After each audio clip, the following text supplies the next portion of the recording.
participé à l'atelier jardinage avec Upcycle et maintenant il est temps de rempoter votre plante. Alors pour rempoter votre plante, vous avez besoin de très peu de choses. Vous avez besoin de terreau, d'une pelle, un peu de compost et des graviers. Un arrosoir avec de l'eau et un pot plus grand que le pot que vous avez déjà. Alors, pourquoi rempoter ? Vous avez votre plante, elle a grandi et maintenant elle n'a plus de place dans son pot. Vous pouvez le voir avec les racines qui dépassent et le rapport entre la taille de votre pot et la taille de votre plante. Pour rempoter notre plante, on va avoir besoin d'un sol structuré, nourrissant et surtout drainant, comme vous l'avez vu pendant l'atelier jardinage. Pour que le sol laisse s'écouler l'eau dans la terre et que la plante ne soit pas noyée au fond de son pot, il faut qu'on dispose au fond de notre contenant soit des cailloux, soit des petits graviers comme ça, soit des billes d'argile, ce que vous avez, qui permettent à l'eau de passer entre les petits cailloux et de ne pas stagner au fond du pot. Donc on va prendre nos cailloux, les disposer au fond du pot. Le pot doit être troué pour que l'eau puisse sortir en fait. Donc on dispose bien les cailloux au fond du pot. Il faut à peu près avoir 1 cm de cailloux, voire 2, et que toute la surface soit couverte. Maintenant qu'on a préparé notre pot, on va fabriquer notre sol. Donc on veut que notre sol soit nourrissant. On va donc s'équiper de compost qui va permettre de nourrir la plante sur la durée et faire en sorte que si votre plante reste longtemps dans son pot, elle va avoir assez à manger pour se développer, faire des fruits, faire des fleurs. On veut également que notre plante puisse s'ancrer dans le sol et rester droite. Donc il faut qu'on ait un structurant.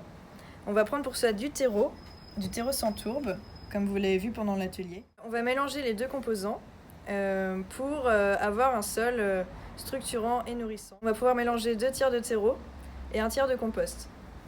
On commence par le terreau. Vous prenez votre pelle, vous en mettez une bonne quantité dans votre saladier.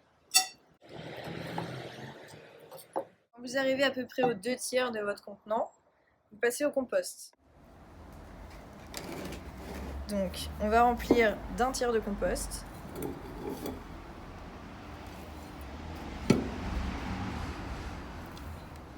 Maintenant, il faut mélanger le terreau et le compost.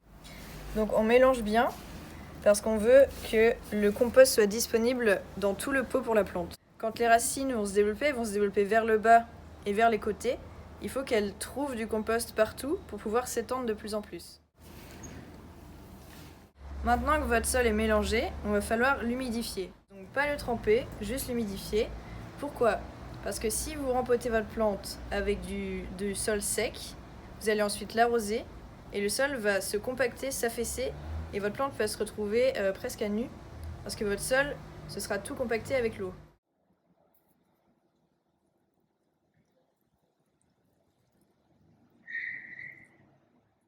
On peut mélanger.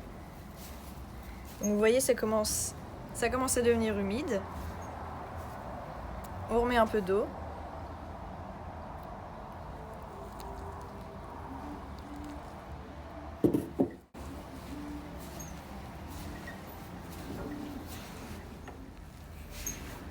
Et quand vous avez une texture en fait avec laquelle vous pouvez former quelque chose comme ça, là c'est assez humide. On va rempoter la plante. Donc on va remplir notre pot à la moitié, juste à la moitié pour l'instant. Donc à peu près la moitié, peut-être un petit peu plus. Voilà. Ensuite on va venir y poser la plante. Donc vous prenez votre plante, vous l'enlevez de son ancien pot.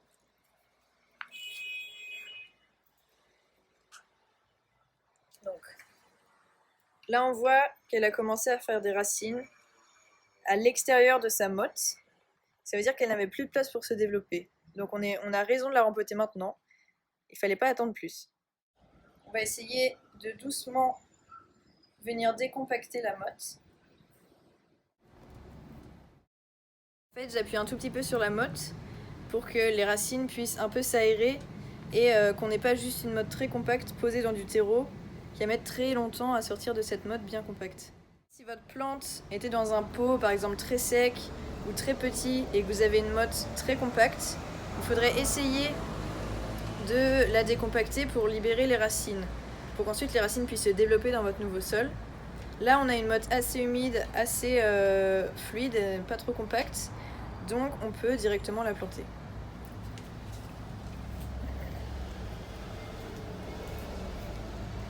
Donc, on vient poser notre motte, juste posée, sur le sol qu'on a mis à la moitié du pot. Ensuite, on maintient notre plante avec une main et on vient amener le reste de notre sol autour. Il y a une chose importante à retenir, c'est que pour la plupart des plantes, il ne faut pas enterrer la tige. Donc là, on voit, j'ai ma motte. La tige commence ici, à la base de la motte.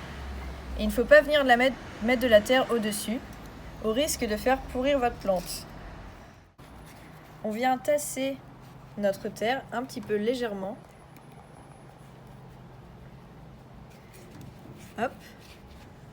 On peut en rajouter un petit peu. Pourquoi on tasse notre terre ? On tasse notre terre pour éviter, encore une fois, qu'elle s'affaisse complètement quand on va arroser.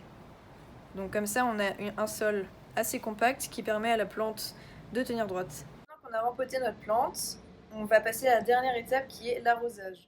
Je vous conseille d'arroser en 2 fois. Vous arrosez une première fois, vous attendez que l'eau s'écoule dans la terre et vous arrosez une deuxième fois. Pourquoi ?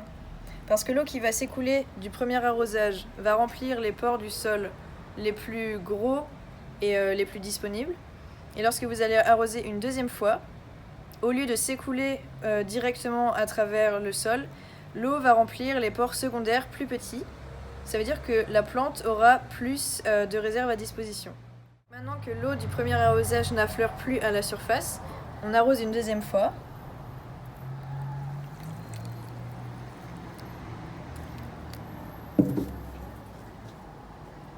Et on attend. En fait, si vous avez trop arrosé, vous allez le voir avec l'eau qui ne s'écoule plus dans le sol, qui va faire un peu une piscine, ou l'eau qui tombe directement dans votre dessous de pot. Maintenant que votre plante est arrosée, rempotée, comment savoir quand l'arroser la prochaine fois ? Donc vous allez juste observer le sol.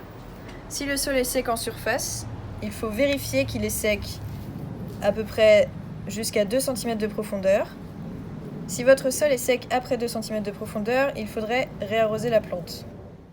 Donc maintenant que vous avez rempoté votre plante grâce à l'atelier jardinage upcycle, vous allez pouvoir en profiter encore longtemps et vous pouvez retrouver toutes les informations que je vous ai partagées aujourd'hui sur la fiche recette Fabriquer son sol sur notre page internet.